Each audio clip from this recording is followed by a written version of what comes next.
പത്തനംതിട്ട തിരുവല്ലയിലെ ഏകാധ്യാപക വിദ്യാലയത്തിലെ പ്രവേശനോത്സവം വൈകി. പുതിയതായി നിയമനം കിട്ടിയ അധ്യാപികയ്ക്ക് വിദ്യാഭ്യാസ ഡയറക്ടറുടെ ഓഫീസിലെത്തി ചുമതലയേൽക്കണമെന്നതിനാൽ സ്കൂളിലെത്താൻ വൈകിയതാണ് കാരണം. Thiruvalla government model pre primary സ്കൂളിൽ പ്രവേശനോത്സവത്തിന് രക്ഷിതാക്കളുടെ കൈപിടിച്ച് കുരുന്നുകൾ 9:30 മണിയോടെ എത്തി. സമയം കഴിഞ്ഞിട്ടും അധ്യാപിക എത്തിയില്ല. അവിടെ എന്താ ഒപ്പിട് ഇട്ടിട്ടേ വരാൻ പറ്റത്തുള്ളൂ. ഇപ്പൊ സമയം ഇത്ര 12 മണിയാകാറായി. ഞങ്ങൾ 10 മണിയായപ്പോൾ വന്നാ. ഏകാധ്യാപക വിദ്യാലയമായി ഇവിടെ കഴിഞ്ഞ വർഷം വരെ താൽക്കാലിക അധ്യാപികയായിരുന്നു ഉണ്ടായിരുന്നത്. മികച്ച നിലവാരത്തിൽ പ്രവർത്തിക്കുന്ന സ്കൂളിൽ ഇത്തവണ നിയമനം ലഭിച്ച പുതിയ അധ്യാപികയ്ക്ക് ജോലിയിൽ പ്രവേശിക്കേണ്ട തീയതി ഇന്നായിരുന്നു.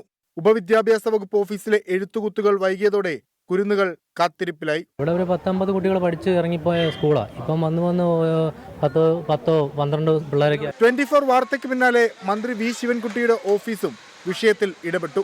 വാർത്ത വന്ന 10 മിനിറ്റിനകം അധ്യാപിക തിരികെ സ്കൂളിലെത്തി. കാത്തിരിപ്പിനൊടുവിൽ അധ്യാപിക എത്തിയതോടെ പിന്നെയെല്ലാം പതിവ് രീതി. മധുരം നുണഞ്ഞ 3 മണിക്കൂറിന് ശേഷം കുരുന്നുകൾ പ്രവേശനോത്സവം ആഘോഷിച്ചു. സഞ്ജയ് ഇക്ബാലിനൊപ്പം ശ്രീജിത്ത് ശ്രീകുമാരൻ, 24 പത്തനംതിട്ട. വിധി ദിനത്തിൽ 24 മാജിക് ജൂൺ 4 ചൊവ്വാഴ്ച രാവിലെ 5 മണി മുതൽ 24-ൽ.